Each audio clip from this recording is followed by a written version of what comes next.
On peut très bien rire, jouer au foot, et pourtant la blessure se développe. Je suis moins que les autres. Il y a le trauma flagrant. Là, on en prend conscience parce qu'il y a un avant et un après. Il y a un gros fracas, et là, on sait qu'on a été traumatisé. Mais beaucoup de traumas sont des traumas développementaux. On ne s'en rend pas compte. C'est insidieux. On ne sait pas pourquoi on n'est pas bien, mais pourtant quelque chose se développe mal en nous parce que on a une blessure qu'on ne comprend pas. Par exemple, les orphelins, très souvent, pensent que ce sont des enfants moins. Les autres ont une maman, un papa, une culture. Ce sont des enfants normaux.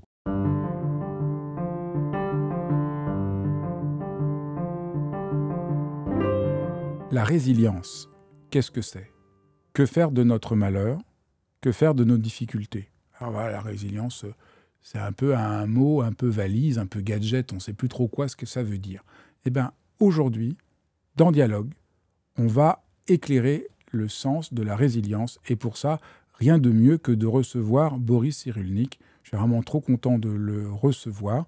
Alors, je me présente, je suis Fabrice Midal, écrivain, auteur de Foutez-vous la paix et Suis-je hypersensible, et puis le fondateur de Réseau, l'école de méditation. Enfin, on fait beaucoup d'autres choses que de la méditation. La méditation, ça mène simplement à ouvrir son cœur et son esprit à la vie. Alors, vous allez voir, la résilience, comme le dit Boris, est victime d'un terrible hold-up. Vous avez envie d'en savoir plus? C'est tout de suite sur Dialogue. Vous allez voir, c'est passionnant. Bonjour Boris. Bonjour. Je suis tellement heureux de te recevoir. Te lire, c'est toujours un vrai travail heureux pour la pensée. Ça remet en question beaucoup de choses qu'on croit avoir compris. Et là, ça ne manque pas avec ton nouveau livre sur la résilience, où tu essaies vraiment de montrer qu'est-ce que c'est, comment c'est mal compris, et comment il est urgent de prendre le temps de bien comprendre ce qu'est la résilience. Alors, on peut partir d'abord de la définition. Qu'est-ce que c'est la résilience? Et puis on verra ce que tu appelles le hold-up qui a été fait sur la résilience et qui fait qu'on se méprend beaucoup sur ce qu'elle est et qu'elle a donné lieu à l'inverse de pourquoi elle a été pensée. Alors c'est quoi la résilience? Il n'y a pas de définition plus simple, plus logique et plus bébête. On se développe, on a un trauma, un accident de la vie, un tremblement de terre, la guerre, un viol. Il y a un trauma, qu'est-ce qu'on fait? Ou bien on se soumet, et on fait un syndrome psychotraumatique qui peut durer toute la vie, ou bien on se débat et on cherche à reprendre non pas son développement, mais un autre développement, puisque le trauma est inscrit dans notre corps, dans notre cerveau et dans notre histoire. Donc, mais on peut reprendre quand même un bon développement. Alors la définition, elle est logique et bébête. Ce qui est difficile, c'est de découvrir les facteurs de résilience, parce qu'ils sont très variés.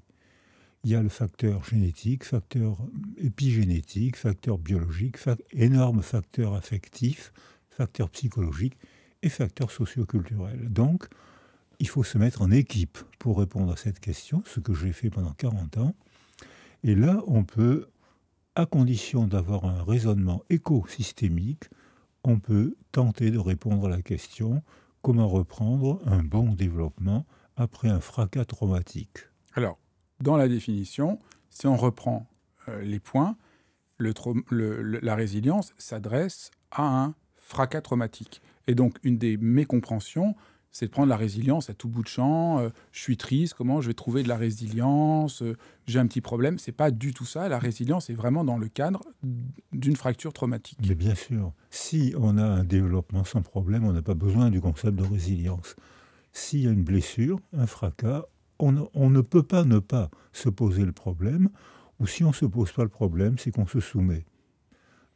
Mais on ne peut pas ne pas se poser le problème, donc il faut réfléchir, analyser les facteurs différents et les intégrer, d'où l'expression de raisonnement écosystémique, qui est un savoir un peu différent, parce que dans un laboratoire, on peut faire un objet de laboratoire, on peut faire un objet partiel. On fait une hypothèse, on fait varier, on introduit des variables, on fait des groupes, des populations, on fait des calculs statistiques, c'est la méthode expérimentale qui est bien, qui est respectable, mais nous, praticiens, c'est pas un objet de science qui s'assoit près de nous.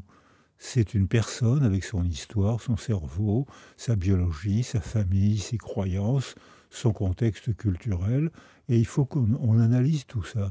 Donc ce n'est pas un objet de science qui s'assoit près de nous. On peut se servir de la science, mais la personne qui vient demander de l'aide n'est pas un objet de science.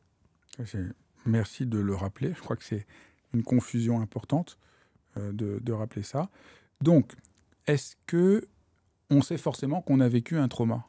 Ou est-ce qu'il y a des traumas dont on n'a plus conscience? Alors voilà, ça c'est une question intéressante parce qu'il y a le trauma flagrant. Là, on en prend conscience parce qu'il y a un avant et un après. Il y a un gros fracas et là, on sait qu'on a été traumatisé. Mais beaucoup de traumas sont des traumas développementaux. On ne s'en rend pas compte. C'est insidieux. On ne sait pas pourquoi on n'est pas bien, mais pourtant quelque chose se développe mal en nous parce que on a une blessure qu'on ne comprend pas. Par exemple, les enfants croient que tout ce qui leur arrive est normal. Si le père est violeur, ils souffrent, ils ne comprennent pas, ils sont complètement désorientés. Même ils croient que c'est de leur faute. Et régulièrement, ils pensent que c'est de leur faute. Alors, mais si il y a des traumas insidieux, par exemple, j'ai eu à accompagner un petit garçon, sa mère ne l'appelait que tête de lard. C'est pas grave, tout le monde rit. Alors, la mère disait, j'ai assisté à ça, tête de lard, oui maman, tout le monde riait. Tout le monde riait. Et le petit garçon... J'ai envie de pleurer. Et le petit garçon s'identifiait, je suis tête de lard, puisque ma mère m'appelle tête de lard et que tout le monde est d'accord, je suis vraiment moins que rien. Ça, c'est un trauma insidieux parce que la représentation de soi est déjà dévaluée. Ou alors, il y a d'autres dévaluations. Par exemple, les orphelins, très souvent, pensent que ce sont des enfants moins. Les autres ont une maman, un papa, une culture. Ce sont des enfants normaux. Moi, orphelin, je suis un enfant moins, puisque je ne suis pas comme les autres, je n'ai pas de maman, je n'ai pas de papa. C'est insidieux. On peut très bien rire, jouer au foot, et pourtant la blessure se développe. Je suis moins que les autres. Et on peut inventer beaucoup, enfin on n'invente pas, on peut cataloguer une série de traumatismes insidieux qui délabrent le développement de l'enfant et qui n'en a pas conscience. Donc on n'a pas conscience, mais la conséquence du fait que c'est un trauma, c'est que quelque chose se nécrose dans notre développement. Alors, j'aurais pas employé le mot nécrose, parce que tout ce qui est vivant change, évolue. Le climat change, les cours d'eau changent, les poissons, les animaux changent, les végétaux changent, et les êtres humains changent, et les mots changent. Tout ce qui est vivant évolue tout le temps. Alors quand il y a une blessure, ou bien on arrête son développement, et dans ce cas-là, ça arrive souvent, hein, si on laisse les gens seuls, il n'y a pas de résilience. Si donc, ou bien on arrête son développement, ou bien on tente de reprendre le développement le mieux qu'on peut, et dans ce cas-là, on se retrouve dans une démarche de clinicien qui peut s'inspirer de travaux scientifiques, mais un clinicien connaît la science, mais n'est pas lui-même un vrai scientifique. Et alors, je n'aurais pas employé le mot nécrose parce que la vie est telle, ou bien ça s'arrête, ou bien ça change de direction, c'est la résilience. Mais quand on vit un trauma et qu'il n'y a pas la résilience, au fond, il y a quelque chose, il y a comme une blessure qui se maintient qu'on ne comprend pas, il y a quelque chose qui ne s'est pas complètement développé, il y a quelque chose qui est un peu, voilà, on sent tordu, on sent comme si la force de vie nous faisait défaut. Voilà, c'est mot à mot ça, c'est-à-dire que quelque chose s'arrête. Et les gens le disent, d'ailleurs, même les enfants qui ne savent pas pourquoi ils sont blessés. Beaucoup d'enfants blessés disent « j'aurais pas dû venir au monde ». On ne les a pas entourés, on ne les a pas sécurisés, on n'a pas cherché à donner sens à leur souffrance, on les laisse tout seuls. Et là, il y a une explication raciste qui est la métaphore de la bonne graine ou de la mauvaise graine. Cet enfant se développe bien, c'est une bonne graine. Celui-là se développe mal, c'est une mauvaise graine, il finira. Quand j'étais enfant, on disait c'est un gibier de potence. C'est une expression, je crois, qui a dû disparaître, mais j'ai entendu il n'y a pas longtemps, c'est un gibier de HLM. C'est pas loin d'être la même chose. Hein. C'est-à-dire que là, il y a une condamnation, la métaphore végétale est une métaphore raciste. Il y aurait parmi nous des enfants de bonne qualité, d'autres des enfants de mauvaise qualité. La famille, les copains, le quartier, la culture n'ont rien à faire. Voilà ce qu'implique la métaphore végétale. Alors que dès qu'on réfléchit un peu, même pas beaucoup, hein, dès on entoure ces enfants, dès qu'on parle avec eux, on se rend compte qu'ils ne demandent, tant qu'ils ne sont pas fracassés et isolés, c'est la force de vie, comme vous avez dit, est telle en eux, un désir de vivre.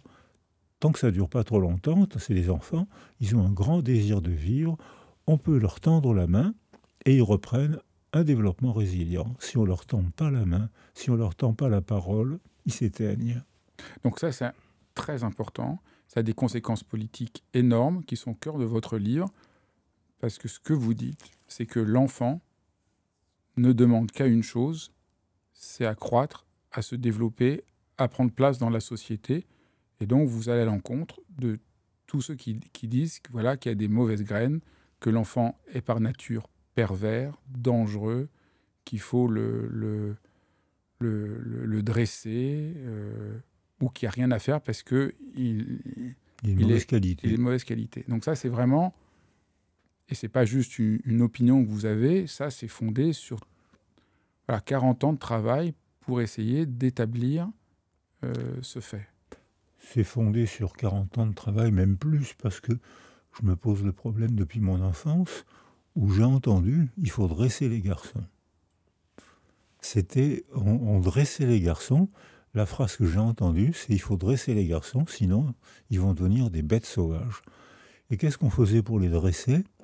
On les battait. Et tout de suite, ça les rendait gentils. Tout de suite, ça les transformait, ou bien ils s'éteignaient, ou bien ils se transformaient en bagarreurs. Et quand ou bien ils s'éteignaient, on avait la preuve que c'était une mauvaise graine, ou bien ils se transformaient en bagarreurs, on avait la preuve que c'était une mauvaise graine. Donc on confirmait l'hypothèse, c'était une prophétie autoréalisatrice, alors que dès que, dans les années d'après-guerre, il y a eu une observation expérimentale tragique, hein, c'est les guerres 14-18, 39-40, et aujourd'hui, sur la planète, il y a 50 conflits armés.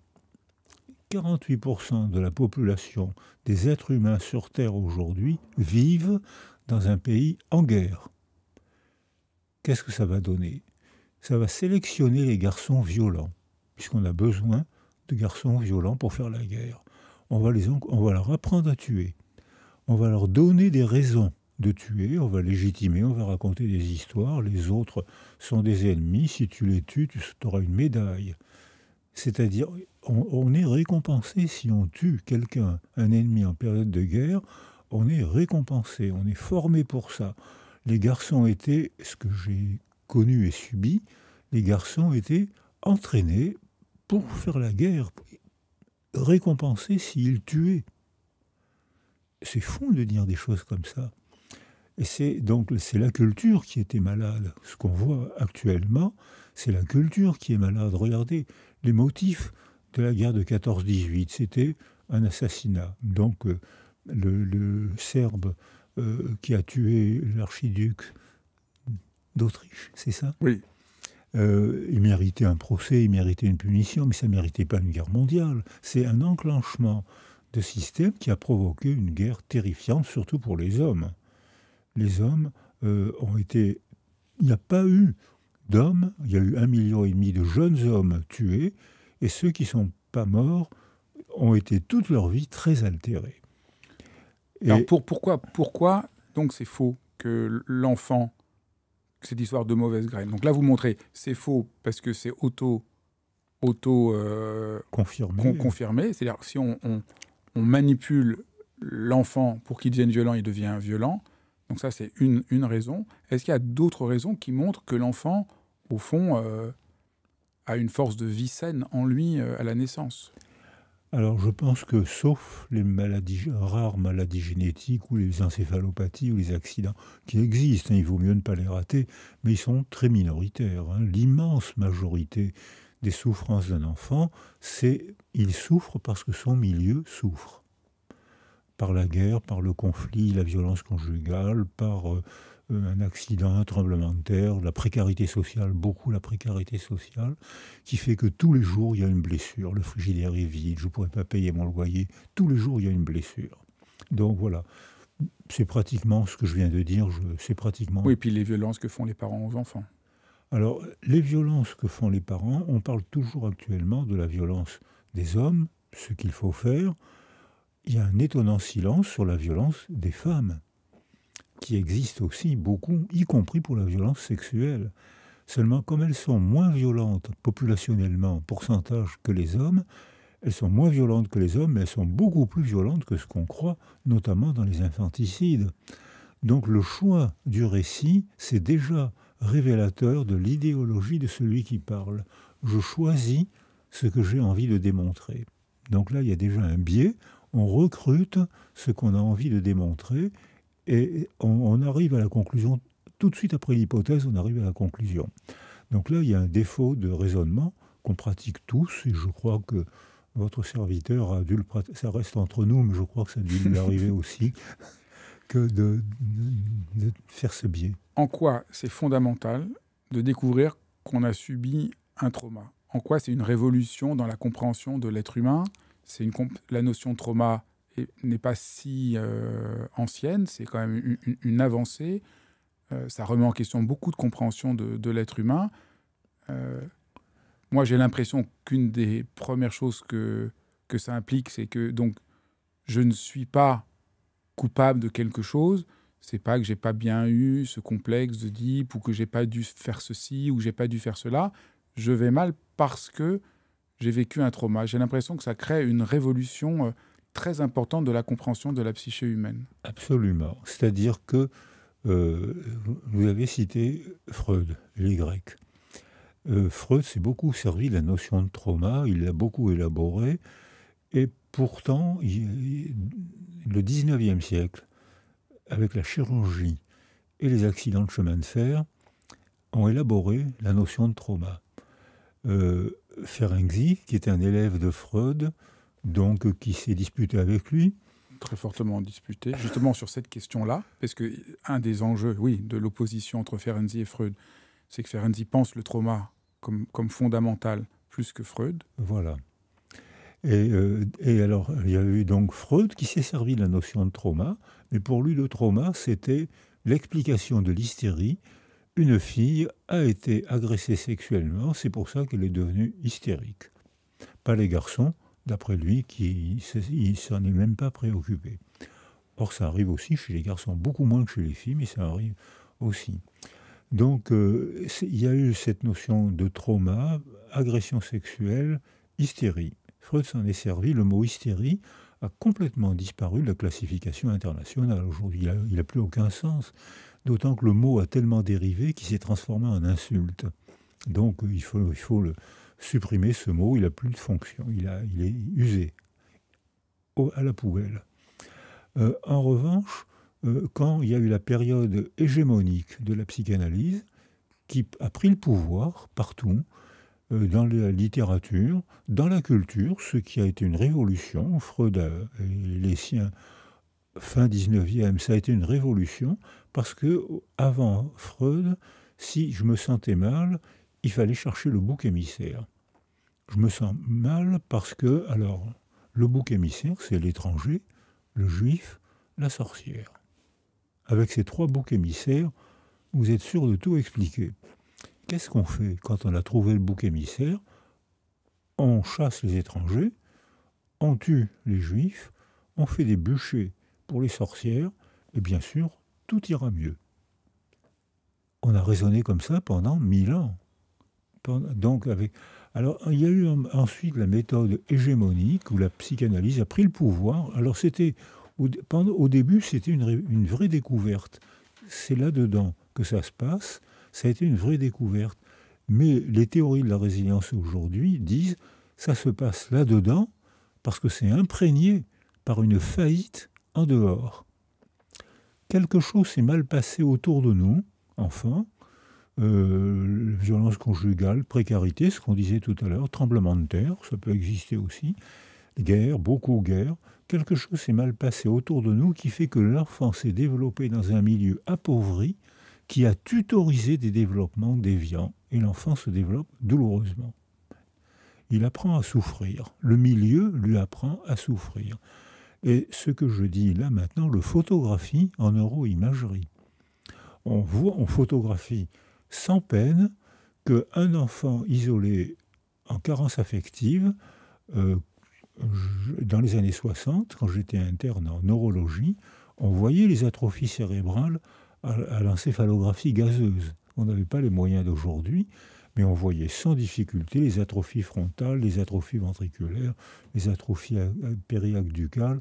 On le voyait sans difficulté. Les hydrocéphalies, on le voyait sans difficulté, mais on ne savait pas l'expliquer. Mais quand le scanner est apparu, on le voyait sans difficulté. Et quand la neuroimagerie est apparue, on va dire il y a 15-20 ans, alors là, c'est stupéfiant. La technique rejoint la magie. On voit le cerveau travailler. On ne le voit pas penser, mais on voit le cerveau travailler. Et là, ça explique beaucoup de choses et ça confirme qu'il peut y avoir une dysfonction cérébrale provoquée par une altération du milieu. Et ça nous donne un degré de liberté. On peut agir sur le milieu qui agit sur nos enfants.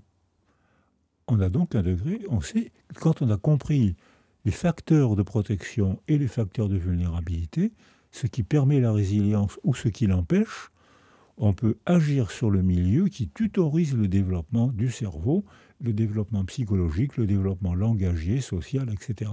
des enfants. On a donc un degré de liberté.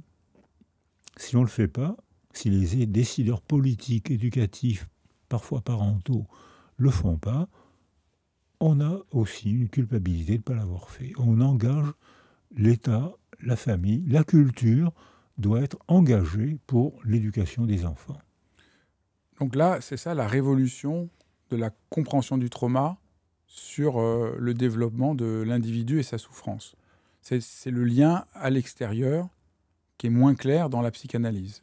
C'est voilà, ça la révolution, parce qu'on est vraiment comme une sorte de révolution nouvelle. Les gens n'ont pas encore tout à fait compris, mais j'ai vraiment le sentiment, et encore plus en vous lisant, que comprendre le trauma, c'est une des grandes révolutions de la compréhension de l'être humain. Alors voilà, c'est-à-dire nous, l'expression vient de l'éthologie animale, où on parle d'empreinte. C'est-à-dire que le milieu marque son empreinte dans le fonctionnement du cerveau. Quand l'empreinte est chez un bébé ou un enfant, la plasticité cérébrale est tellement faramineuse que dès que on agit sur le milieu, on sécurise la mère, on sécurise l'enfant, avec des moyens d'éducation qu'on fait tous dans la vie quotidienne. Je l'ai fait en électroencéphalographie. En une nuit ou deux, le cerveau se remet à bien fonctionner. C'est-à-dire que la résilience est très facile dans les petites années. Plus on attend, plus la résilience est difficile à déclencher, surtout si on attend trop longtemps. Là, c'est plus une dysfonction cérébrale, c'est une structure cérébrale qu'on photographie. On voit les canaux, les faisceaux neuronaux se faire. Quand on pose une question aux gens, évoquer cette image, toc, on voit le lobe occipital passer au rouge. On sait que la personne évoque une image. Vous voulez répondre à ma question, toc, on voit le lobe temporal passer au rouge. On sait que la personne s'apprête à parler. Voulez-vous lever votre bras droit, toc, on voit que le lobe temporal gauche, etc., etc. Donc on ne voit pas ce que les gens pensent, mais on voit comment le cerveau travaille. Or là, on voit sans difficulté que le cerveau est complètement tutorisé, sculpté par le milieu. Et ça, Freud, qui était neurologue, l'avait pressenti quand il parle du frayage des neurones. Il a fait des découvertes de neurologie. D'abord, sa thèse, c'était une maladie, c'était une thèse de neurologie, la maladie de Little, la diplégie cérébrale infantile. C'est une thèse de neurologie. Il a fait des découvertes de neurologie. La coloration argentafine, c'était Freud. Il a fait des découvertes d'histologie neurologique. Contrairement à ce que lui reprochent les féministes, il a clairement écrit qu'on avait un potentiel variable pour devenir mâle ou femelle et que c'est le milieu qui orientait différemment. C'est les théories épigénétiques aujourd'hui. C'est-à-dire que la bandelette ADN ne change pas. Une bandelette ADN de petit garçon, ça restera une bandelette de petit garçon, de petite fille, ça restera. Mais l'expression de la bandelette va être étonnamment différente selon la structure du milieu. Et là, ça peut partir dans tous les sens. C'est la définition de l'épigenèse, où il y a eu une série prix Nobel pour expliquer la plasticité du cerveau, ça on le savait, et la plasticité des développements sur lesquels on peut influencer. Donc on va venir maintenant sur comment faire par rapport au trauma et comment fonctionne la résilience. Mais un des grands enjeux de votre réflexion et de votre livre, c'est les mécompréhensions sur la résilience et même ce que vous appelez les hold-up qui ont été faits sur la résilience. Alors la plus grande, la plus importante, c'est le hold-up par le néolibéralisme qui comprend, alors maintenant qu'on a expliqué, ça va paraître encore plus bizarre, qui explique que puisqu'il y a de la résilience, c'est pas la peine d'aider les gens. Ceux qui sont forts sont résilients, et puis il y a les mauvaises graines qui ne sont pas résilients, et vraiment, c'est dommage pour eux, il faut essayer de s'en débarrasser. Et le mot résilience est employé comme ça par une partie, et il y a plein de gens qui vont devenir critiques de la résilience.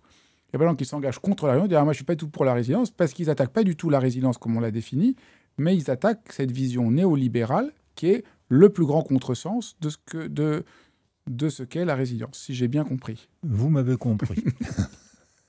C'est-à-dire qu'effectivement, la première fois que j'ai lu ça, c'était dans la bouche de... Non, c'est la première fois, c'était à Haïti, où j'avais été avec Marie-Rose Moreau, Déridois, qui est un Haïtien qui est devenu professeur de psychologie. On organise une réunion à Haïti après l'effrayant tremblement de terre, où il y a eu 280 000 morts en 1 minute. Ça, comme trauma, alors ça, c'est le trauma conscient, hein, c'est pas le trauma insidieux.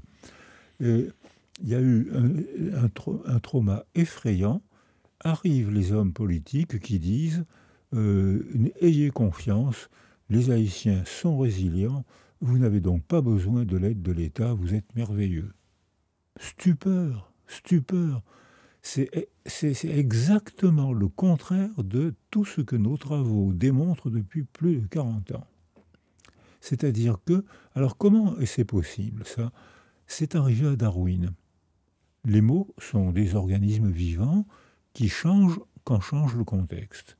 Donc le mot résilience, qui a été inventé, proposé par des métallurgistes, mais on n'est pas d'accord avec leur définition, puisqu'ils disent que la résilience des métaux, c'est la résistance d'une barre de fer jusqu'à un certain point de pression en joules par centimètre carré.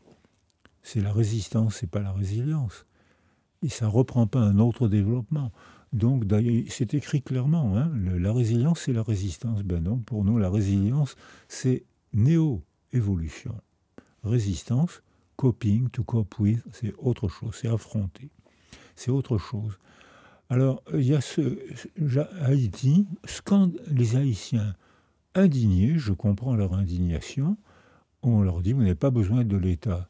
Ils étaient ruinés, ils avaient 280 000 morts, les familles étaient disloquées, il y avait un nombre d'amputations effrayant. Ils étaient déjà très pauvres, ils l'étaient encore plus. Et on leur dit, débrouillez-vous tout seuls. Je n'ai pas de mal à comprendre l'indignation des Haïtiens.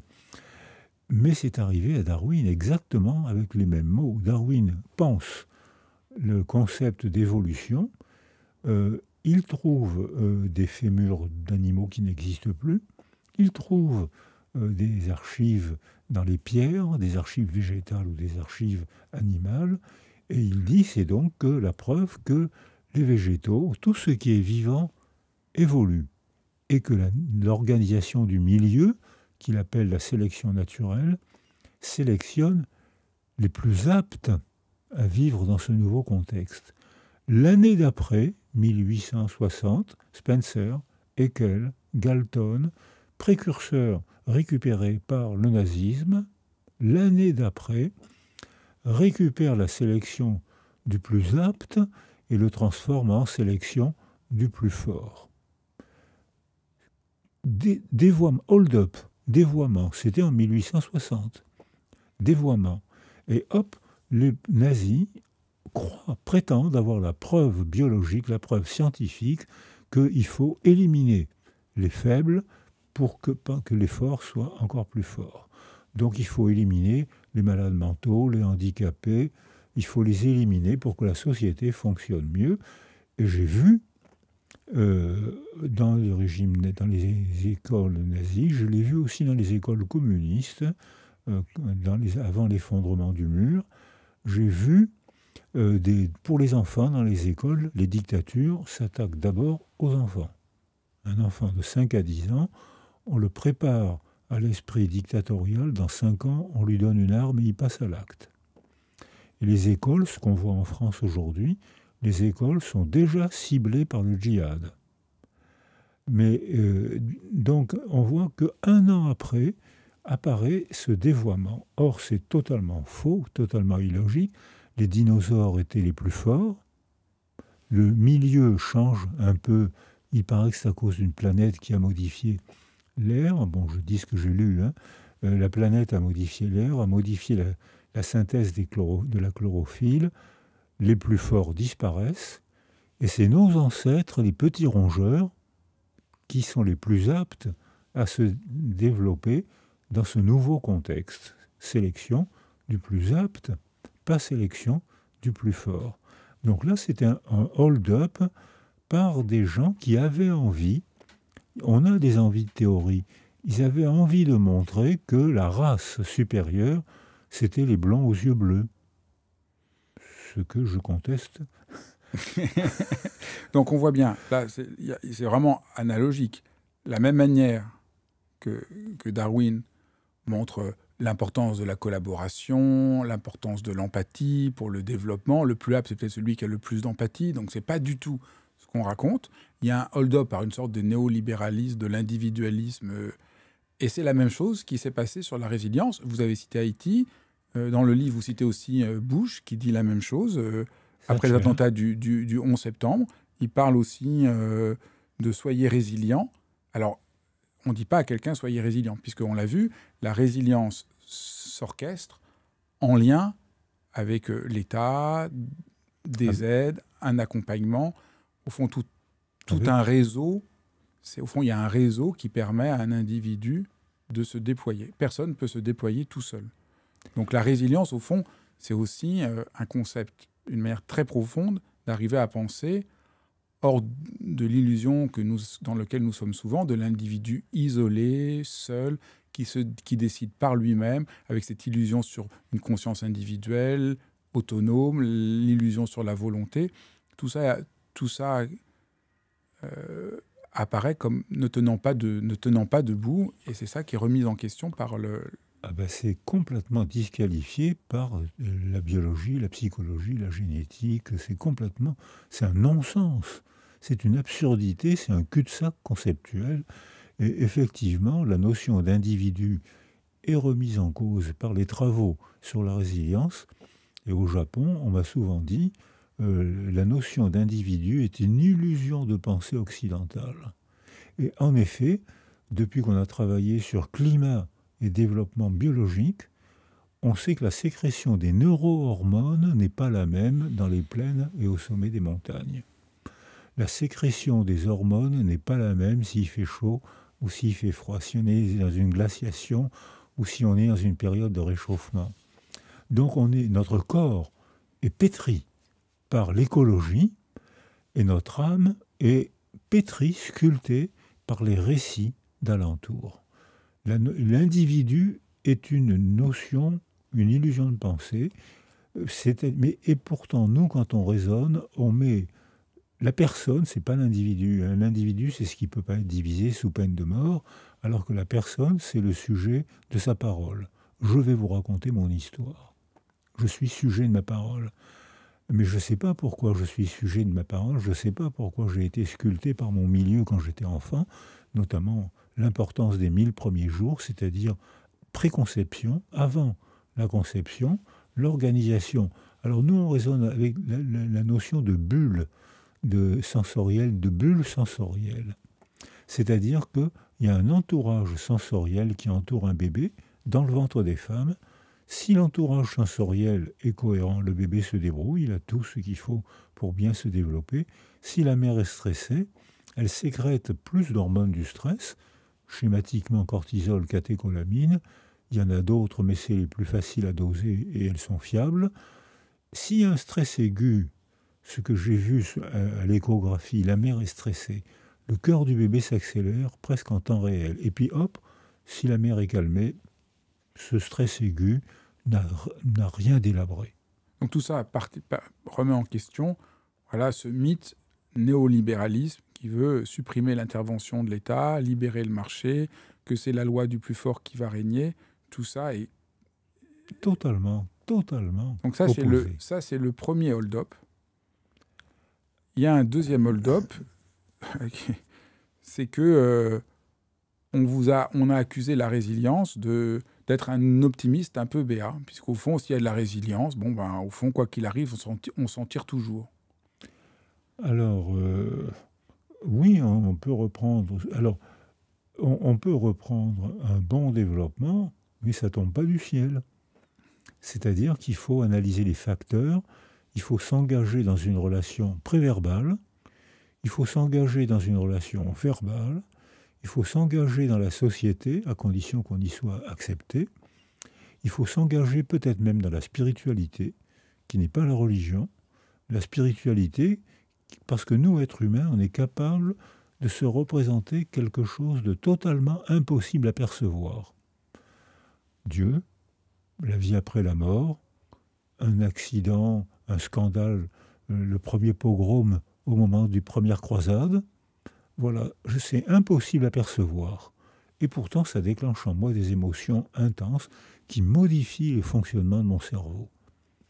On a photographié comment une croyance modifie le fonctionnement cérébral. C'est facile, ça change de couleur, on le voit très bien. Si j'ai peur, si ma croyance me déclenche une peur, c'est l'amygdale rhinencéphalique qui est à la face interne et à la face inférieure des deux hémisphères, un petit ganglion de neurones. Quand on le touche avec une électrode, avec une tumeur, avec un accident, une méningite ou quelque chose qui touche cette zone, ça déclenche des émotions de haine, de désespoir insupportables, tellement c'est intense. Or, on le voit, une croyance j'ai une croyance qui m'effraie, mon amygdale rhinencéphalique passe au rouge, j'éprouve cette peur, je l'éprouve pour de bon dans mon corps, mon cerveau le sent, et le fonctionnement de mon corps est changé par une croyance. Donc on voit bien qu'il y a tout un travail à faire pour la résilience, et donc cette accusation de « Ah ben oui, la résilience, c'est la négation de la souffrance et de la difficulté », c'est le contraire. Au contraire, la résilience, c'est la prise en compte de la difficulté, mais il y a eu cette critique qui a été faite. Et la troisième critique, alors elle est encore plus, je dois dire, un peu délirante, mais vous citez par exemple un article de Télérama, « Sans traumatisme, pas de résilience, et d'une façon, pas de véritable bonheur ». C'est donc absurde. Là, c'est complètement absurde. Et vous citez mais beaucoup même d'auteurs. On est un peu ahuri de cette mécompréhension. C'est absurde. Ça, je l'ai entendu. Grimbert, l'homme de théâtre, l'a entendu aussi. Moi, je l'ai entendu souvent. Oui, on a reproché à Grimbert si vous pouvez raconter. Oui. Alors, on a reproché à Grimbert, c'est un homme de théâtre très talentueux, où il raconte comment il a traversé enfant la Shoah. Et quelqu'un lui dit, mais maintenant vous avez traversé la Shoah, d'accord, mais maintenant, grâce à la Shoah, vous écrivez des pièces de théâtre dont vous êtes chanceux. Absurde. Et il y a beaucoup de gens maintenant, même parfois il y a des grands noms de la sociologie, qui intègrent la résilience dans les théories du développement. Vous avez subi la Shoah, quelle chance vous avez. Vous allez être résilient. Vous avez été violé, vous avez subi l'inceste. La chance de votre vie. C'est absurde. C'est le contraire, à nouveau, de ce que vous expliquez. C'est un drame, c'est un malheur, mais juste, la résilience essaye de montrer comment on n'est pas condamné à jamais parce qu'on a vécu un malheur, mais pas qu'un malheur, c'est une bonne chose. Mais bien sûr. Et on peut se développer, être créatif, sans avoir vécu de trauma. Mais bien sûr. Vous vous rendez compte les banalités qu'on est en train de dire, mais il faut les dire parce qu'on nous le reproche. Donc, mais c'est quand même fou d'arriver à poser... vous avez été victime d'inceste, quelle chance vous avez. Donc voilà, donc là, c'est ça, c'est un peu les mécompréhensions principales qu'il y a autour de la résilience. Mais on voit que ces mécompréhensions reposent à la fois sur une mauvaise compréhension de ce qu'est la résilience, qu'on a vu, mais aussi, en fait, comprendre la résilience, ça implique un questionnement de beaucoup de croyances que nous avons. Et donc, ces stupidités reposent au fond quand même sur des croyances qui sont partout répandues. Alors, il y a, dans ce renouveau, on en a vu beaucoup, mais dans un des renouveaux, c'est la question du bonheur. C'est-à-dire que à partir de la résilience et de tout ce travail, la question du bonheur est repensée, au fond, un peu à neuf. Parce que vous expliquez que d'abord, il y a eu une négation du bonheur. Soit on nie le bonheur, il faut juste être efficace et tout ça. Soit il y a un bonheur imposé. Et ça, c'est pas ça, c'est le bonheur que toutes les dictatures imposent leur conception du bonheur. Et vous montrez très bien que le bonheur imposé n'a rien à voir avec ce bonheur qui est au cœur de la compréhension de la résilience. Donc, soit on a un bonheur faux, frelaté, dogmatique, soit on a une négation du bonheur parce que ce n'est pas une question importante, et qu'au fond, pour comprendre la résilience, peut-être qu'il faut faire un travail assez profond, existentiel, un peu philosophique, de comprendre que la question du bonheur n'est pas aussi naïve et aussi schématique que ce que l'on en dit. Et puis, la question du bonheur, c'est ce que j'appelle, moi, la recherche des petits bonheurs. Acheter une jolie tasse, c'est un petit bonheur. Bavarder avec quelqu'un qu'on estime, c'est un autre petit bonheur. Lire un livre, se promener. Et c'est la recherche, l'organisation de tous ces petits bonheurs qui finit par donner confiance, sécuriser une relation et donner confiance en soi. Et là, on peut parler d'un bonheur plus durable. C'est jamais gagné pour la vie. Il n'y a pas un seul progrès linéaire. Tous les progrès sont en marche d'escalier. Ça monte, ça replonge, ça redémarre, ça replonge. Il n'y a pas de progrès linéaire. C'est-à-dire que seules les utopies font croire qu'il y a des progrès linéaires. Dans la vie quotidienne, il y a des moments heureux. On va chercher à les multiplier. Et il y a inévitablement des moments difficiles. Et on va chercher à s'y opposer. Donc les dictatures proposent toutes des recettes du bonheur. Alors que nous, c'est un artisanat de la recherche du petit bonheur. C'est pas pareil du tout. C'est pour ça que je prends l'exemple de la tasse, du bavardage, du café avec des amis, de la recherche, qui finissent par donner, comme dans l'éducation, qu'est-ce qui donne confiance à un petit? C'est que on lui répète, on l'entoure, on le sécurise, on lui apprend à aller chercher sa petite part de bonheur avec son nounou, son papier, son crayon, pour faire un dessin qu'il va offrir à maman. Il anticipe le bonheur. Maman n'est pas là, j'ai peur, je vais prendre un papier, un crayon, et désormais dans mon monde intime, je vais anticiper quand maman va revenir, je vais lui offrir le dessin. Si je sais écrire, je vais écrire « Maman, je t'aime, amour », etc. Tous les enfants font ça. Et c'est l'enfant à qui on a donné un milieu sécurisant qui devient capable de préparer son petit bonheur quand maman va revenir.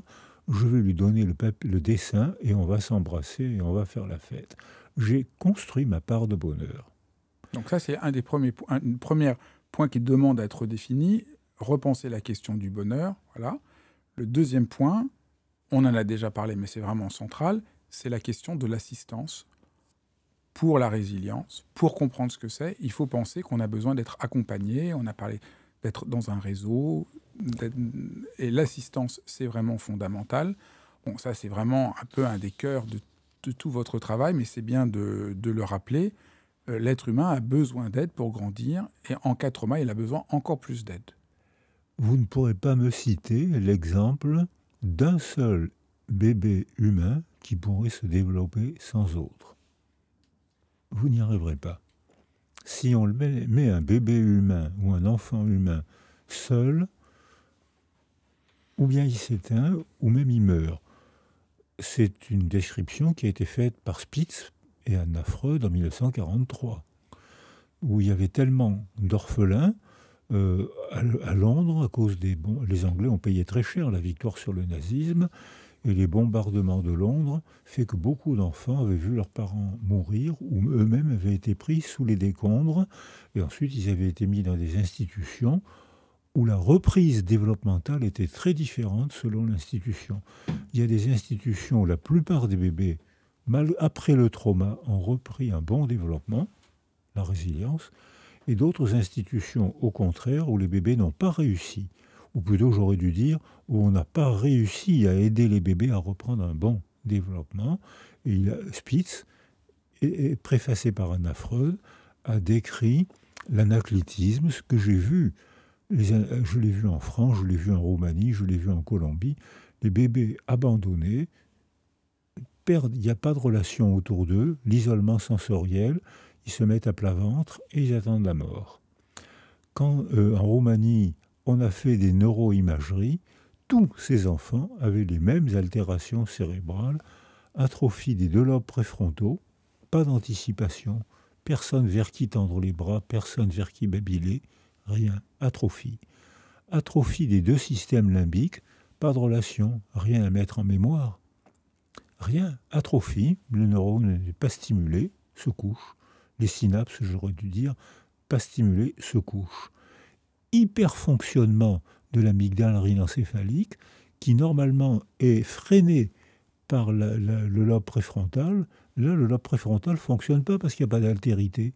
Donc, il ne peut plus freiner l'amygdale rhinencéphalique. Ces enfants ne vivent que dans une constante douleur. Alors, ça permet de faire Donc là, il y a besoin d'assistance, d'accompagnement. Cet accompagnement peut être réussi ou raté, comme on voit dans différents établissements pour les enfants. Ça nous permet de... Le 3e axe, c'est que faire du malheur? Qu'est-ce qui aide à la résilience? Donc on a dit beaucoup de choses, mais peut-être on peut reprendre les différents points. Qu'est-ce qu'on peut faire devant le malheur? Qu'est-ce qui aide? Qu'est-ce qui a fait que certains endroits qui recevaient ces enfants ont réussi à permettre la résilience? Alors, pour répondre à cette question, avant, pendant, après. Avant le trauma, est-ce que l'enfant a acquis des facteurs de protection ou des facteurs de vulnérabilité quand l'impact du trauma arrive?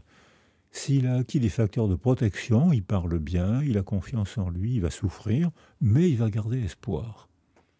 S'il a acquis des facteurs de vulnérabilité, atrophie cérébrale, jamais d'altérité, dysfonction cérébrale, il va souffrir sans espoir. C'est l'anaclétisme décrit dès 1943 et repris avec d'autres mots en 1951 par mon maître John Bowlby, psychanalyste, éducateur, je souligne éducateur, homme de terrain, j'appelle ça les laboureurs, que j'oppose aux gens d'intelligence trop abstraite. L'intelligence doit désigner quelque chose du réel, même pour la spiritualité. On doit désigner quelque chose qu'on éprouve. Ensuite, vous m'avez invité à en parler tout à l'heure, trauma aigu, hyperconscient, trauma développemental, souvent pas conscient. Et pourtant, l'enfant est délabré et même son cerveau dysfonctionne, même si la résilience est possible. Et enfin, pour répondre à votre question, après le trauma, 2 mots clés, soutien et sens. Soutien, j'ai besoin d'être près de vous. Vous êtes traumatisé, je vais être près de vous, avec une tasse de café, avec un bavardage. On ne parlera de vous que quand vous le souhaiterez. Je ne vais pas être inquisitorial, je ne vais pas « mets-toi à table, réponds à mes questions ». Je me mets près de vous, je vous sécurise. Donc là, c'est vraiment important. Là, on a besoin de sécurité ou d'un espace sécure. Vous faites des fois cette distinction entre sécurité et sécure, d'affection. Et donc, ça passe par l'affection, par le corps, par la connivence. Donc, c'est très important. Ce n'est pas quelque chose d'abstrait ou quelque chose d'intellectuel, mais la résilience se passe par quelque chose de vraiment extrêmement physique, concret, chaleureux, immédiat. Voilà, c'est exactement ça. C'est-à-dire le premier temps, il est préverbal. Comme pour nos enfants, l'affection, elle est préverbale. Il faut qu'on les touche, qu'on sourie, qu'on les toilette, qu'on les nourrisse, qu'on parle avec eux. La parole, à ce stade préverbal, la parole a une fonction bien plus affective qu'informative, puisqu'un bébé qui n'a pas encore accès à la parole, il ne comprend pas les mots qu'on lui dit, mais il comprend qu'on lui dit des mots. Mais même pour l'adulte qui est traumatisé et qui a besoin de résilience, c'est le même processus. Un adulte qui a vécu un trauma, ce qui l'aide dans la résilience, c'est tout cet aspect préverbal qui crée une dimension sécure, Voilà. parce que ça ne passe pas uniquement par le cerveau, et c'est cette dimension-là... Ça passe par le cerveau, mais ça ne passe pas par l'intelligence abstraite. Voilà. Mais ça passe par le cerveau. Et non pas par le cortex préfrontal. Bon, parce que dès qu'on est sécurisé, l'amygdale s'éteint, on la voit, c'est facile à photographier, hein. On voit qu'elle était rouge et qu'on sécurise la personne, on est prêt, on se connaît, je suis là, tu parleras quand tu veux, je suis là, et on voit que l'amygdale passe du rouge au jaune, au bleu, elle s'éteint, elle n'est plus hyper fonctionnelle, et les gens n'ont plus ces réactions intenses d'agression contre eux-mêmes souvent. Ils se tapent la tête par terre, ils s'auto-agressent, comme le font de plus en plus les filles dans notre culture, plus que les garçons. Donc on voit cette auto-agression, l'amygdale s'éteint, l'auto-agression disparaît, les balancements disparaissent, les bébés non sécurisés se frappent la tête par terre ou contre les murs avec une violence angoissante, une violence, ça me faisait peur. Tous les praticiens ont le même témoignage. Ces enfants, il n'y a pas d'altérité. Ces enfants se rassurent en se faisant mal. Ça, au moins, je connais. C'est une information familière. Donc, le soutien préverbal, d'abord. Une fois que les gens sont sécurisés, je te connais, je me sens en confiance, je vais essayer de te dire ce qui m'est arrivé, de comprendre avec ton aide ce qui m'est arrivé. Et là, c'est le deuxième mot-clé. Il y a le soutien, le deuxième, c'est le sens. Et là, il faut que je fasse un travail philosophique, psychologique, il faut que je fasse historique. Là, je dois faire un travail, ça ne tombe pas du ciel, je dois faire un travail et je me constate à ce moment-là que de mois en mois, je me sens moins mal, puis comme j'apprends à parler, puis j'apprends à sourire, puis j'apprends à m'exprimer. Et j'ai déclenché, mon entourage m'a aidé à déclencher un processus de résilience. Comment mettre en œuvre ce travail? Parce que le mot sens, il est un peu pris dans tous les sens aussi, c'est le cas de le dire. Aujourd'hui, on dit qu'il faut donner du sens, comme c'était quelque chose d'un peu extérieur, voilà. Donc ça, c'est pas du tout ça. C'est vraiment mettre en récit, mettre en mots. C'est tout un travail d'élaboration. Comment faire ce travail-là? Alors, ça peut passer que par la parole et l'historisation, la compréhension. Mais le sens que je donne aux choses modifie, aux événements, modifie la manière dont je les ressens. Si quelque chose me frappe et que ça n'a pas de sens, ce qu'on voit dans les guerres actuelles, toutes les guerres, je ne comprends pas pourquoi on a tué mes enfants, je ne comprends pas, ça n'a pas de sens. Alors là, la résilience, elle ne va pas se déclencher toute seule, hein. Là, il faudra travailler. Mais si je donne sens à mes efforts, j'éprouve mes efforts différemment. Si je travaille pour être reçu à un examen, ça m'embête, j'aurais préféré aller au football ou à la plage, et pourtant je sais que si je suis reçu, je serai heureux. Donc j'accepte, je donne sens à mes efforts, à ma privation de plaisir immédiat, parce que je sais que plus tard j'aurai ma direction sera prise, le sens, ma direction sera prise dans ma vie, je pourrai avoir un projet d'existence. Et actuellement, ce qu'on voit, c'est que de plus en plus d'adolescents sont des errants, parce que notre culture ne donne plus sens, ne donne plus de direction. Il n'y a plus de projet d'existence. Un projet donne sens. S'il n'y a plus de projet, on est errant. Je dis souvent, notre culture a perdu la boussole, on ne sait plus où aller. Les jeunes vont changer de métier 4 ou 5 fois au cours de leur vie, et ils vont changer de conjoint au moins 4 ou 5 fois au cours de leur vie. Comment donner sens s'il n'y a pas un minimum de stabilité? Donc avant, il y avait une contrainte à la stabilité, il y avait même la prison du mariage parfois. quand le mari était violent ou alcoolique, ou quand la femme était alcoolique au XIXe siècle. Il y avait beaucoup de femmes alcooliques, il y en a beaucoup moins aujourd'hui. On ne pouvait pas divorcer. Le divorce était considéré comme un crime, parce que le corps des femmes appartenait au clergé. Tu devras mettre au monde le plus d'enfants possible, des garçons de préférence pour faire la guerre, et des filles pour servir leur mari et 4 ou 5 enfants. C'était dit comme ça. Ça n'a aucun sens aujourd'hui. Donc on voit que le sens, c'est notre manière de vivre ensemble qui font des projets d'existence qui donnent sens. Et quand on donne sens à un événement, même si c'est un moment difficile, l'accouchement, je lui donne sens. Dès l'instant où je donne sens à l'accouchement ou à la douleur, je l'éprouve différemment. Ça modifie la manière dont je le ressens. Et donc, et ça, c'est le travail de la parole. C'est la parole. Je veux, ça m'intéresse, ça, je ne veux pas y aller. Là, j'ai peur. Ça, en revanche, ça m'intéresse. J'aimerais bien que ma culture, mon environnement m'aide à aller dans cette direction pour que ça donne sens. Alors, merci beaucoup. Merci beaucoup. Je ne sais pas comment c'est pour vous, mais moi, je suis toujours très, très ému d'entendre Boris Cyrulnik, qui, au fond, éclaire beaucoup de mon propre engagement. Au fond, Réseau, l'école de méditation, cette école pour célébrer la vie, on pourrait dire, quand on a compris tout ce que vient de présenter Boris, c'est vraiment l'école de la résilience. C'est vraiment l'école pour tous ceux qui ont vécu des traumas temporels ou des traumas de développement, de trouver un appui pour pouvoir se développer. Et puis vous avez vu, alors c'est vraiment frappant, l'école s'appelle Réseau et Boris n'a cessé de parler de l'importance de ce réseau autour de nous qui crée comme une bulle qui nous permet de trouver une dimension sécure pour nous épanouir. Et c'est exactement ce que j'ai voulu faire dans Réseau. Si vous voulez en savoir plus, n'hésitez pas à cliquer sur le lien dans la description ci-dessous. Vous aurez toutes les informations et peut-être ça vous donnera envie de nous rejoindre. Je vous embrasse bien fort.